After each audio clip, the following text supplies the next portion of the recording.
शांति 22 सितंबर 2022 की साकार मुरली है। मीठे बच्चे, जितना समय मिले सच्ची कमाई करो। चलते फिरते कर्म करते बाप की याद में रहना ही सच्ची कमाई का आधार है। इसमें कोई तकलीफ नहीं। प्रश्न है, जिन बच्चों में ज्ञान की प्रकाष्ठा होगी उनकी निशानी सुनाओ। उत्तर है, जिनमें ज्ञान की प्रकाष्ठता होगी उनके सब कर्म इंद्रियां शांत शीतल हो जाएंगी, चंचलता समाप्त हो जाएगी, अवस्था एक रस हो जाएगी, मैनर्स सुधरते जाएंगे। प्रश्न है, शिव बाबा की याद बुद्धि में यथार्थ नहीं है तो रिजल्ट क्या होगी। उत्तर है, कोई ना कोई विकर्म जरूर होगा। बुद्धि इतना भी काम नहीं करेगी कि हमारे द्वारा कोई विकर्म हो रहा है। बाप का फरमान न मानने के कारण धोखा खाते रहेंगे। गीत बजा है, आखिर वह दिन आया आज। ओम शांति। बच्चों को खातरी हो गई है कि बेहद का बाप आया हुआ है। श्री कृष्ण को बेहद का बाप। यह गीत तो यहाँ के नाटक वालों ने बनाए हुए हैं।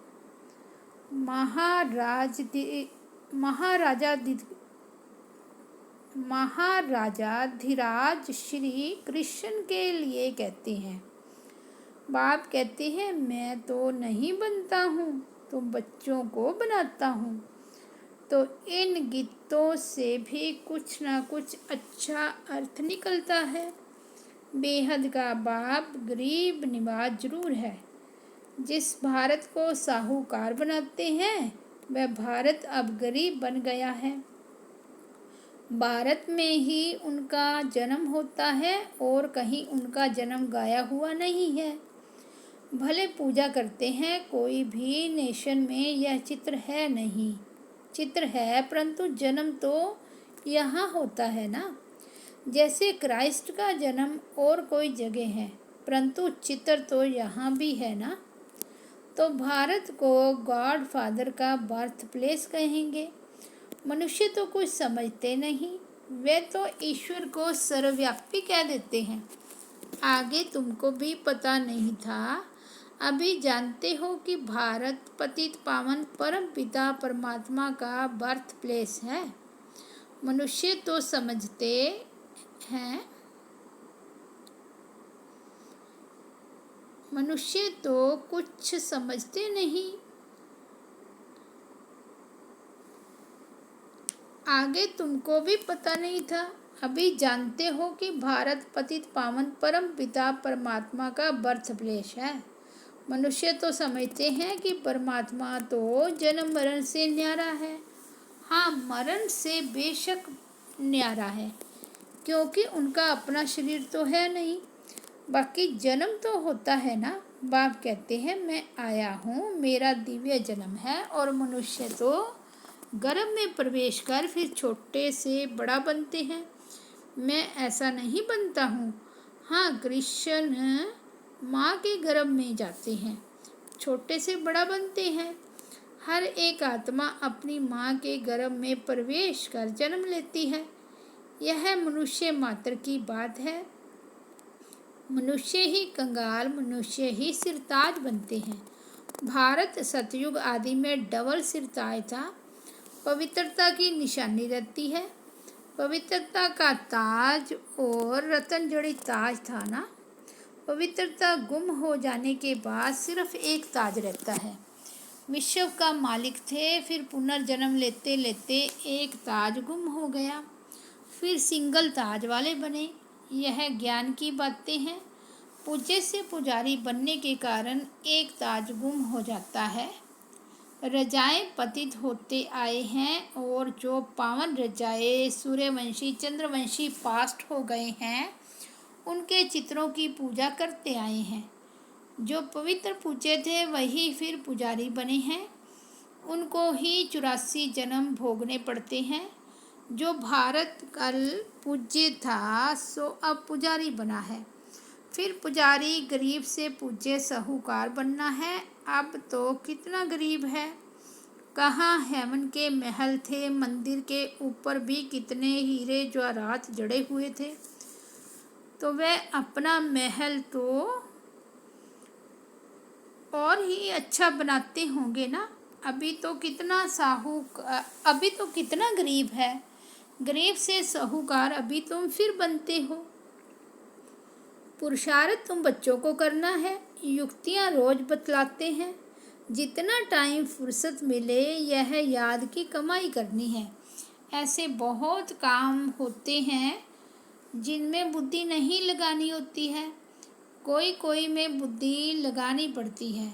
तो जब फुर्सत मिलती है, घूमने फिरने जाते हो, तो बाप की याद में रहो। यह कमाई बहुत करनी है, यह है सच्ची कमाई।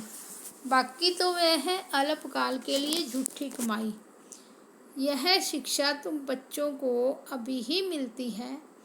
तुम जानते हो कि हमको बेहद के बाप से बेहद का वर्षा लेना है, इसमें कोई भी तकलीफ नहीं है।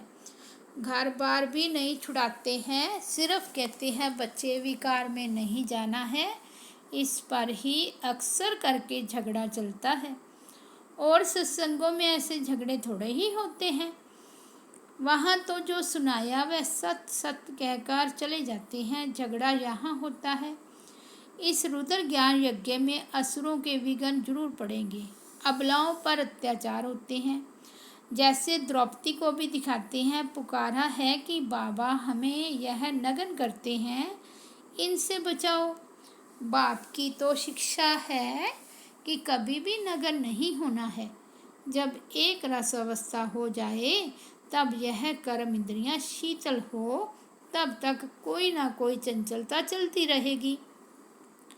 जब तक ज्ञान की प्रकाष्ठता हो, बुद्धि में यह ख्याल रहे कि हमको कंपेनियन हो रहना है।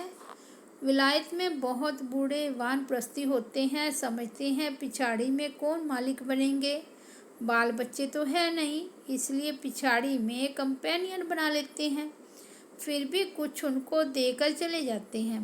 तुम लोग तो अखबारें पढ़ते नहीं हो, अखबारों में समाचार बहुत आते हैं। तुम बच्चों को कोई वह पढ़ना नहीं है। बाप तो कहते हैं कि कुछ भी नहीं पढ़े हो तो अच्छा है, जो कुछ भी पढ़े हो वह भूल जाओ। हमको बाप ऐसा पढ़ाते हैं जो हम सच्ची कमाई कर विश्व के मालिक बन जाते हैं। बाप कहते हैं hear no evil, see no evil. यह तुम्हारे लिए है। अभी तुम बच्चे मंदिर लायक बन रहे हो। तुमको ज्ञान सागर बाप मिला है तो उनका ही सुनना पड़े, दूसरे की तुमको क्या सुनने की दरकार है। मनुष्य टीचर के पास, गुरु के पास जाते हैं तो गुरु कभी ऐसे कहते हैं क्या कि काम विकार में नहीं जाओ। वह तो पावन बनने की शिक्षा देते नहीं। कोई को वैराग्य आता है तो वह घर बार छोड़ भाग जाते हैं। बाप जो शिवाचार्य है वह ज्ञान का कलश तुम माताओं के सिर पर रखते हैं। बाकी इस पति दुनिया में लक्ष्मी कहाँ से आई। लक्ष्मी नारायण तो सतयुग में होते हैं। अभी शिव बाबा इन द्वारा बैठ समझाते हैं। शिवाचार्य वाच ब्रह्मा मुख से, तुम बरोबर स्वर्ग के द्वार खोलते हो तो जरूर तुम ही मालिक बनेंगे। स्वर्ग का द्वार खोलते हो गोआ, स्वर्गवासी बनने का पुरुषार्थ करते हो। तुम्हारा पुरुषार्थ ही है नरकवासी मनुष्यों को स्वर्गवासी बनाना। बाप भी यह सेवा करते हैं ना। पति से पावर बनाना तुम्हारा ही यही धंधा है, जो बाप का धंधा है। आत्माओं को स्वर्गवासी बनाओ। बाप की चाहना तो सब रखते हैं ना। कोई मरता है तो कहते हैं फलाना स्वर्ग पधारा। स्वर्ग की चाहना तो सब रखते हैं ना। कोई मरता है तो कहते हैं फलाना स्वर्ग पधारा। उनसे पूछना चाहिए कि जब वह स्वर्ग में गया तो फिर नरक में बुलाकर ब्राह्मण आदि क्यों खिलाते हो। फिर तो यह अज्ञान अंधियारा हुआ। तुम यहाँ से सूक्ष्म वतन में ले जाकर खिलाते हो, क्योंकि तुम जानते हो यह पवित्र भोजन है। वह जो मर जाते हैं उनको पवित्र भोजन थोड़े ही मिलता होगा। लिखते हैं बाबा फलाने का भोग लगाओ तो उनको पवित्र भोजन मिले। गाया हुआ है देवताएं भी ब्रह्मा भोजन को पसंद करते हैं। बरोबर तुम्हारी महफिल सूक्ष्म वतन में लगती है। ऐसे नहीं कि ध्यान कोई अच्छा है, नहीं, योग को ध्यान नहीं कहा जाता और ध्यान को योग नहीं कहा जाता। बाप कहते हैं मेरे साथ बुद्धि योग लगाओ तो विकर्म विनाश होंगे। वैकुंठ में जाकर रास विलास करते हैं, वे कोई कमाई नहीं है। मुरली तो सुन नहीं सकते। यह भोग आदि तो एक रस्म रिवाज है ड्रामा अनुसार। मनुष्यों की रस्म रिवाज और संगम युगी ब्राह्मणों की रस्म रिवाज में रात दिन का फर्क है। यहाँ से जाकर सूक्ष्म वतन में खिलाते हैं। इन बातों को जब तक नए समझे नहीं तब तक संशय उठता है।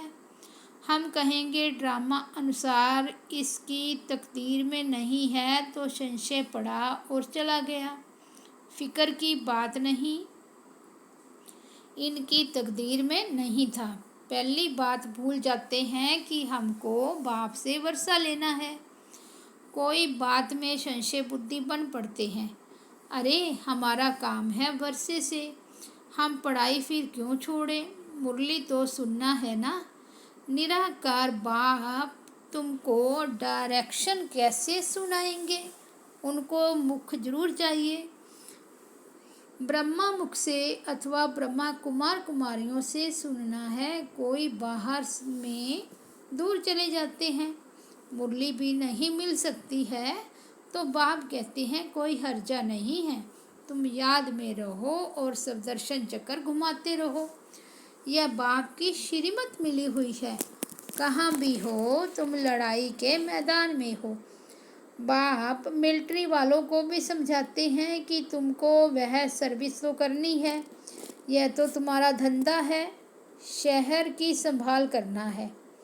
तुम पगार खाते हो, एग्रीमेंट की हुई है तो संभाल भी करनी है।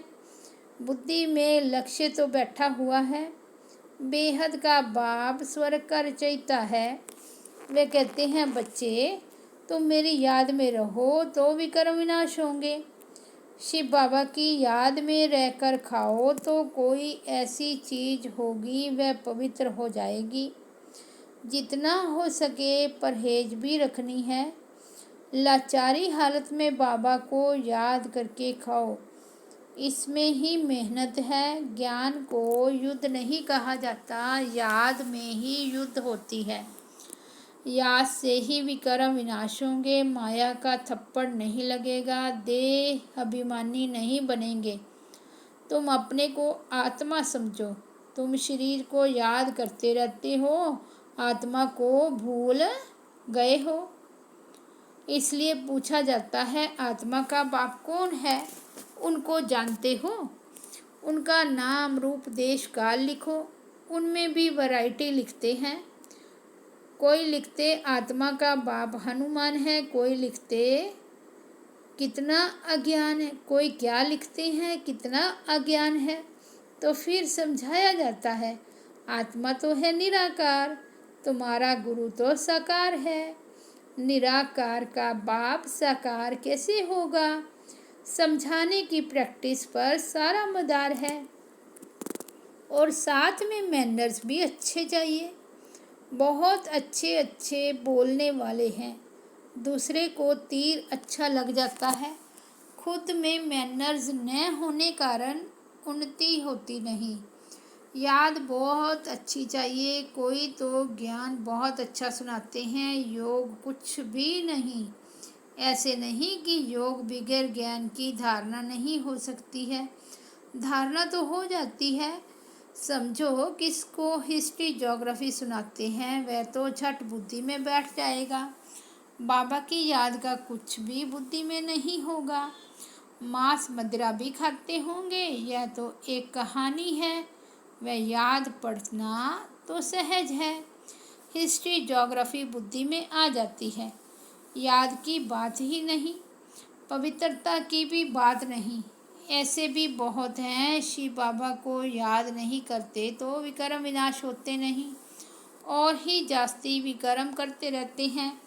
इतना भी बुद्धि काम नहीं करती कि यह विक्रम है। फरमान न मानना ये तो बड़ा पाप है। शिव बाबा का फरमान है ना, यह करो। उनका फरमान नहीं मानेंगे तो बड़ा धोखा खाएंगे। बाकी हिस्ट्री ज्योग्राफी सुनाना तो बड़ा सहज है। बाबा ने समझाया है, तुम स्कूलों में भी जाकर समझा सकती हो। यह तुम हद की हिस्ट्री ज्योग्राफी पढ़ते हो, बेहद की तो तुम पढ़ते नहीं हो। लक्ष्मी नारायण का राज्य बताओ कहाँ गया? सूर्यवंशी चंद्रवंशी डिनेस्टी जो चली वह फिर कहाँ गई? उन्हों का राज्य किसने छीना? किसने चढ़ाई की? तुम बच्चे ही जानते हो कि यह चक्र कैसे फिरता है। यह किसको भी समझाओ तो 7 रोज में बुद्धि में आ जाएगा, परंतु मैनर्स नहीं। ऐसे नहीं कि विकार में जाने से हिस्ट्री ज्योग्राफी को भूल जाएंगे। सारी बात योग की मुख्य है। योग में ही माया धोखा देती है। तुमको सर्वगुण संपन्न यहाँ ही बनना है। कोई प्रतिज्ञा करके भी फिर ठहर नहीं सकते हैं। माया बड़ी प्रबल है ना। बाप को पूरा याद नहीं करते हैं तो विक्रम विनाश नहीं होते हैं, और ही डबल विक्रम करते रहते हैं।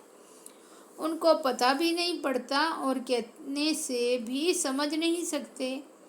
तुम बच्चे जानते हो कि बाप गरीब नवाज रहम दिल है। हम बच्चों को खास और सबको आम समझाते रहते हैं। इन पार्टिकुलर खास हम सुखधाम में जाते हैं, इन जर्नल मुक्ति धाम में जाते हैं। सतयुग में बराबर इन लक्ष्मी नारायण का ही राज्य था। फिर चंद्रवंशी, उनके बाद इस्लामी बौद्धि आदि आए हैं, तो वह आदि सनातन धर्म गुम हो गया है। बड़ का झाड़ कलकत्ते में जाकर देखो, फाउंडेशन है नहीं, सारा झाड़ खड़ा है। यह भी ऐसी है। अब फिर से स्थापना हो रही है। अच्छा, मीठे मीठे सिक्की लदे बच्चों प्रति माता पिता बाप दादा का याद प्यार और गुड मॉर्निंग। रूहानी बाप की रूहानी बच्चों को नमस्ते। हम रूहानी बच्चों की रूहानी बाप दादा को याद प्यार, गुड मॉर्निंग और नमस्ते। धारणा के लिए मुख्य सार फर्स्ट पॉइंट है, किसी भी बात में संशय उठाकर पढ़ाई नहीं छोड़नी है। बाप और वर्षे को याद करना है। एक बाप से ही सुनना है, बाकी जो पढ़ा है वह सब भूल जाना है। Hear no evil, see no evil, talk no evil. वरदान है, बाप की छत्र छाया के नीचे रह माया की छाया से बचने वाले सदा खुश और बेफिक्र भाव। माया की छाया से बचने का साधन है बाप की छत्र छाया। छत्र छाया में रहना अर्थात खुश रहना। सब फिक्र बाप को दे दिया।